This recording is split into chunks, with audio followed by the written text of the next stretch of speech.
The average vending machine generates between $300 and $500 in monthly gross revenue. After product costs, location fees, maintenance, and restocking labor, the net profit on that same machine runs between $35 and $75 per month. There are people online who will tell you this is a path to financial freedom. They are not lying about the revenue. They are omitting the structure. The vending machine business is not a product business. It is a real estate business operating inside someone else's building, under a contract you did not write, on terms that can be terminated in 30 days. The logic on the surface is compelling. You purchase a machine, you stock it with products, you place it in a location where people already exist. An office building, a hospital corridor, a gym, or a school. The machine sells to those people automatically, 24 hours a day, without staff, without overhead, and without you being present. This is the business model that launched 1,000 YouTube channels.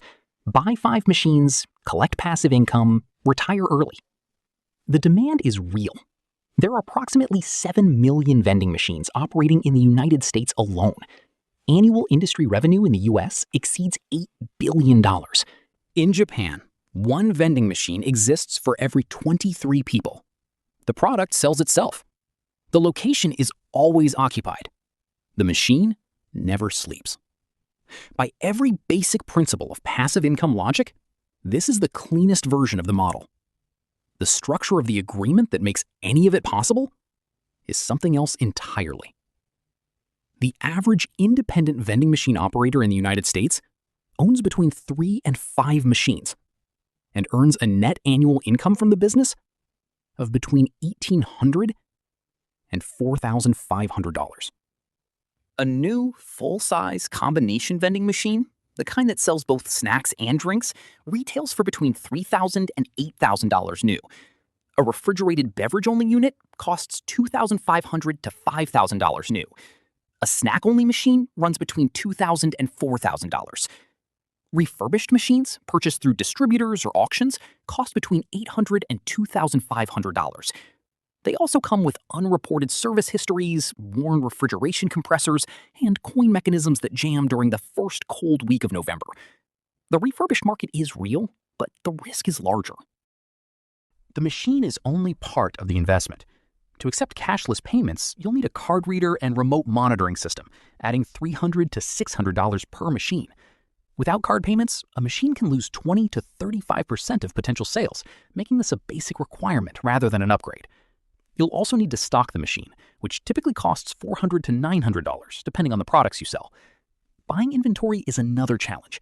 Manufacturers usually require large minimum orders, so small operators often buy from Costco, Sam's Club, or local wholesale distributors instead. That means paying 15 to 25% more for the exact same products than large operators who buy directly from manufacturers. As a result, a company with 200 machines can have a 20% product cost advantage over someone with just 5 machines, even though both sell the same items at the same prices. Finding a profitable location is one of the biggest challenges in the business, and it's a cost many beginners underestimate. Most property owners either take a 15 to 25% commission on every sale or charge a fixed monthly fee of $50 to $300, depending on foot traffic and the location. The most profitable places, hospitals, universities, transit stations, and large office campuses, are usually awarded through competitive bidding. Large vending companies often win these contracts by offering higher commissions, newer machines, and stronger service guarantees than small operators can match. That leaves many new operators competing for lower traffic locations, where the numbers are much harder to make work. On top of that, servicing a 5-machine route typically costs $200 to $500 each month in fuel and vehicle expenses alone. Operating costs continue long after the machines are installed. Maintenance and repairs typically cost $300 to $600 per machine each year, and replacing a failed refrigeration compressor can cost another $400 to $800. On a $2,000 machine, a single compressor failure can erase months of profit. You'll also need business registration, liability insurance, and food vending permits, which cost $50 to $300 per machine each year in many states. By the time you build a 5-machine operation, the upfront investment adds up quickly. 5 new mid-range machines cost about $22,500. Card readers add another $2,000, and initial inventory cost around $3,500. A used work van typically costs $8,000 to $12,000, while insurance, permits, and working capital add several $1,000s more before the business generates its first dollar of revenue. Starting a 5-machine vending business typically costs between $40,500 and $44,500. If each machine earns $75 in monthly profit, the business generates only $375 per month before paying yourself for the time spent driving, restocking, and maintaining the machines. At that rate, it takes about 9 years to recover the initial investment, even though the machines will likely need major repairs or replacement before then. The profit on each sale looks impressive at first. A bottle of water sold for $1.75 costs the operator about 45 cents, leaving a gross margin of $1.30, or 74%. But that isn't the profit. Every sale still has to cover commissions, transportation, maintenance, depreciation, payment processing, and other operating costs. The first deduction is the location commission. At 20% of a $1.75 sale, the property owner keeps 35 cents, reducing the margin to 95 cents. Next comes the cost of servicing the machine. An operator visiting 5 machines twice a week may drive 200 kilometers and spend around 6 hours on the route. Using a vehicle cost of 89 cents per kilometer, each trip costs about $17.80, or roughly $3.56 per machine. Spread across about 140 items sold per week, transportation adds around 2.5 cents to the cost of every item. The machine itself also loses value over time, and that depreciation must be included in the cost of every sale. A $4,000 vending machine with an 8-year lifespan depreciates by about $500 each year. Remote monitoring and card payment systems add another $15 to $25 per machine every month. Card payments now account for 40 to 60% of vending sales in urban areas, and each transaction costs another 2.5 to 3.5% in processing fees. After accounting for all these expenses, the operator keeps only 60 to 75 cents from a $1.75 bottle of water. The bigger problem is volume. A machine selling around 140 items per week at an average price of $1.80 typically earns only $55 to $80 in monthly profit after expenses. That's why the largest vending companies focus on acquiring profitable locations rather than simply adding more machines. A route with 200 to 500 machines and long-term contracts with hospitals, universities, transit authorities, or large office campuses becomes a valuable business because those contracts generate stable, recurring revenue. When these companies are sold, buyers pay primarily for the location agreements, not the machines themselves. Large vending businesses are valued for their profits and contracts, not their machines. Machines lose value over time, but long-term location agreements generate predictable income. Most established vending routes sell for 3 to 5 times EBITDA. A 300-machine route earning $80,000 in annual profit can sell for $240,000 to $400,000, even if the machines themselves are worth only around $150,000. Another way large operators increase profits is through micro-markets. Instead of 1 or 2 vending machines, they install open shelves, refrigerated coolers, and a self-checkout kiosk in offices and break rooms. Micro-markets carry more than 200 products, compared with about 54 in a vending machine. The average purchase increases from about $1.80 to $3.40, while product theft usually stays between 1% and 3%. At similar operating costs, a micro-market can generate 40 to 60% more revenue than a traditional vending machine. Many large operators are converting their best locations to this model, but most small operators can't afford the equipment or secure the locations needed. Large operators also improve margins by selling private label products. These products cost 30 to 55 cents to manufacture and sell for $2 to $2.50, producing $1.50 to $2 in profit per item, roughly 2 to 3 times the margin of branded products. This strategy only works at high volumes, making it unrealistic for a business with just a few machines. The biggest risk isn't the machine, it's the location agreement. Many independent operators sign contracts they didn't write and don't fully understand. One of the most common clauses allows the property owner to remove the machine with as little as 30 days' notice, for any reason, with no compensation. An operator can spend 18 months improving sales at a busy location only to lose it after a single email.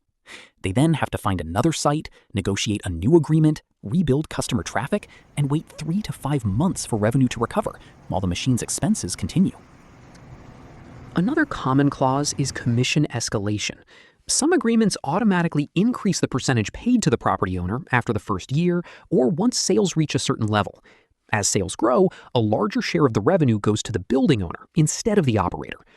Many contracts also require operators to stock approved or healthier products, especially in hospitals, universities, and government buildings. These products often have lower profit margins than snacks and sugary drinks. An operator who invests around $44,000 in 5 machines still has little legal protection if every location agreement allows termination with 30 days notice. Unlike a commercial lease, these agreements are often difficult to enforce if the property owner decides to end them. Most location agreements aren't registered with a regulatory body, include no formal dispute process, and can't be insured like a commercial lease. One example comes from Texas, where an operator invested about $96,000 building a 12-machine route across a medical campus. The hospital later signed an exclusive contract with a national vending company, terminated all 12 agreements with 30 days notice, and removed every machine. The operator had no legal recourse. At the same time, the industry is changing. Cashless micro-retail stores are gradually replacing traditional vending machines, creating another challenge for independent operators over the next decade. Cashless micro-retail is already replacing vending machines in many premium locations. Amazon's Just Walk Out technology has been deployed in airports, hospitals, sports arenas, and corporate campuses. Instead of buying from a machine, customers walk into a small store where cameras, sensors, and AI track the products they take. Their account is charged automatically when they leave. These stores can stock more than 300 products instead of around 54, increasing the average purchase from about $1.80 to $7.40 while monitoring theft and inventory through technology. Amazon isn't the only company doing this. Standard AI, AFI, Trigo, and Zippin are rolling out similar systems in the same locations where vending operators earn the most money. According to projections from McKinsey and the National Automatic Merchandising Association, cashless micro-retail could replace 30 to 40% of vending volume in premium locations by 2035. Lower traffic locations may keep traditional vending machines, but those sites already produce the lowest profits. The operators most likely to survive are the ones who own the technology, not just the machines. Consider an optimistic example. An operator invests $55,000 over 2 years to buy 10 vending machines and secures locations across 2 corporate campuses and a regional hospital, each with around 800 people passing by every day. She negotiates 15% commission rates, signs 2-year agreements, buys inventory through a purchasing cooperative, and later converts her 2 busiest locations into micro-markets. The business reaches $6,800 in monthly revenue, while operating costs total $3,600, leaving $2,200 in monthly profit, or $26,400 per year. At that pace, the original investment is recovered in about 24 months. This outcome is possible, but it depends on premium locations, low operating costs, and strong negotiating power. Now, compare that with a more typical operator. He spends $28,000 on 5 machines and a used vehicle, placing them in a fitness center, a small office park, and a community center with daily foot traffic of 120 to 180 people per machine. He pays an average 22% commission, buys inventory from Costco, and 2 older machines accept only cash, reducing sales by about 30%. During the first year, 1 machine also suffers a compressor failure.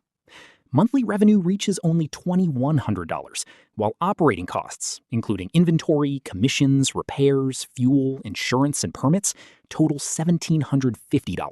That operator earns only $350 in monthly profit, or $4,200 a year. Recovering the original $28,000 investment takes about 6.7 years, even though most vending machines need major repairs or replacement after 8 to 10 years. This is the reality for many independent operators. The biggest difference between successful and struggling businesses isn't effort. It's access to high-traffic locations, stronger negotiating power, and enough capital to secure better contracts, factors that are often ignored in passive income videos. One real example is Dennis Farr, a retired postal worker from Columbus, Ohio. In 2018, he invested $31,000 in 8 vending machines after watching videos promising $10,000 a month in passive income. Over the next 3 years, he dealt with commission clauses, machine failures, contract terminations, and the difficulty of securing profitable locations. By 2021, he had reduced the business to 4 machines, all located on properties he owned or covered by long-term agreements. That year, the business earned $8,400 in net income. He later said, "I don't regret it, but I would not have started with 8 machines if I had understood what I was actually buying." What he was really buying wasn't a vending machine. It was access to someone else's property through a contract. That contract, not the machine, determines whether the business succeeds. If this changed how you think about the vending machine business, the next video examines another industry facing a much larger challenge. Many power plants across the developed world are reaching the end of their operating lives, and replacing them has become increasingly difficult for financial, political, and regulatory reasons. Subscribe if you want to understand the economics behind industries that most people never look beyond.